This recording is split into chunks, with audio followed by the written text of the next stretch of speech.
Hello everyone, welcome to your channel electrical पढ़ाई। आज मैं आपके लिए बहुत ही इंपॉर्टेंट टॉपिक पे वीडियो लेके आई हूँ कि कंडक्टर की चॉइस कैसे करते हैं। जैसे हमारे अगर आपके घर की वायरिंग हो रही है तो आप कंडक्टर कौन सा चूज़ करोगे, कैसे उसको चूज़ करते हैं, उसके लिए मैं आपको 9-10 पॉइंट बताऊँगी। इससे आप कैपेबल हो जाओगे कंडक्टर चूज़ करने के लिए। स्टार्ट करते हैं। सबसे पहला पॉइंट है हमारा कि हम जो भी यूज़ करना है हमारे घर में या फिर बाहर जो ट्रांसमिशन में होता है, उसके लिए सबसे इम्पॉर्टेंट फैक्टर होता है कंडक्टर, कि हम कंडक्टर कौन सा यूज़ कर रहे हैं। क्योंकि जो कंडक्टर होता है वही कैपेबल होता है कंडक्ट करने के लिए इलेक्ट्रिसिटी को, इसलिए हम अच्छे से अच्छा कंडक्टर यूज़ करना चाहिए। जैसे हमें सिल्वर जो होता है सबसे अच्छा कंडक्टर माना जाता है इलेक्ट्रिसिटी का, लेकिन वो एक्सपेंसिव बहुत है, इसीलिए हम उसे यूज़ नहीं कर सकते हैं। उसके अलावा हम कौन से यूज़ करते हैं, कॉपर या फिर एल्युमिनियम। हमारे ट्रांसमिशन में बहुत जो यूज़ होता है वो एल्युमिनियम ही यूज़ होता है, क्योंकि कॉस्ट इसकी सही रहती है। ठीक है।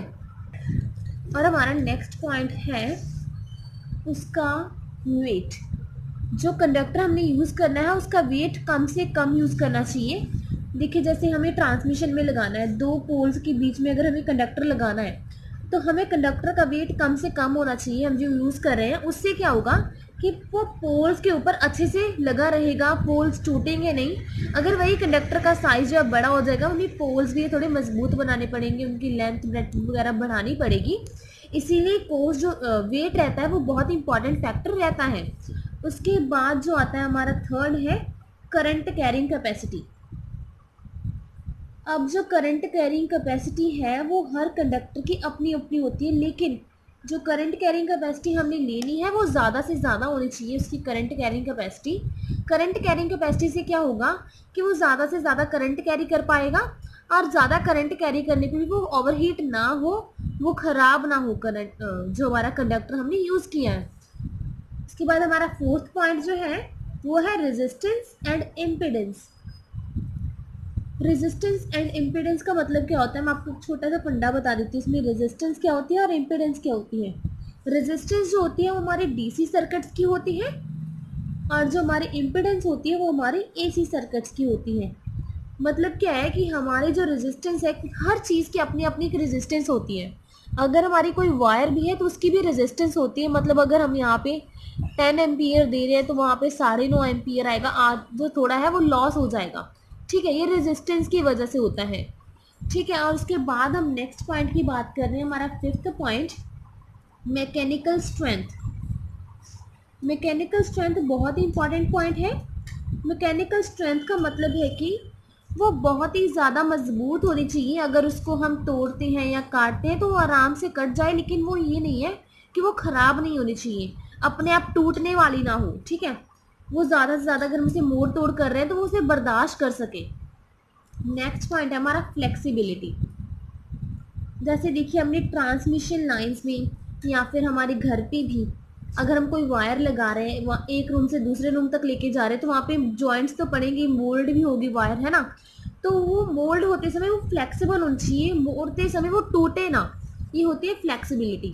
फ्लेक्सिबिलिटी ज़्यादा होने से क्या होता है, उसकी लाइफ अच्छी हो जाती है। जैसे हमारे सॉलिड कंडक्टर होते हैं उनमें फ्लेक्सिबिलिटी कम होती है, इसीलिए हमें वो कंडक्टर यूज़ करना है जिसकी फ्लेक्सिबिलिटी ज़्यादा से ज़्यादा हो।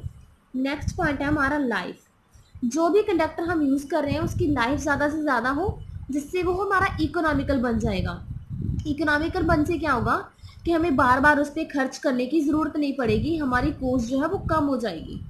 उसके बाद नेक्स्ट पॉइंट है हमारा कॉस्ट। वो कंडक्टर जैसे हमने सिल्वर को रिजेक्ट कर देते हैं क्योंकि उसकी कॉस्ट बहुत ज़्यादा हाई है, इसीलिए हमें फैक्ट्री ध्यान में रखना होता है कि उसकी कॉस्ट जो है वो कम से कम हो और वो अच्छा से अच्छा हमें आउटपुट दे। और उसके बाद है टेम्परेचर। कई जगह पर टेम्परेचर बहुत ज़्यादा हाई होता है या फिर लो होता है, उसकी वजह से वायर के ऊपर कोई भी इफेक्ट नहीं पड़ना चाहिए। टेम्परेचर अगर ज़्यादा होगा तो वायर जो हमारी मेल्ट होनी ना शुरू हो जाए या कुछ भी है, टेम्परेचर का उस पर असर कम से कम हो।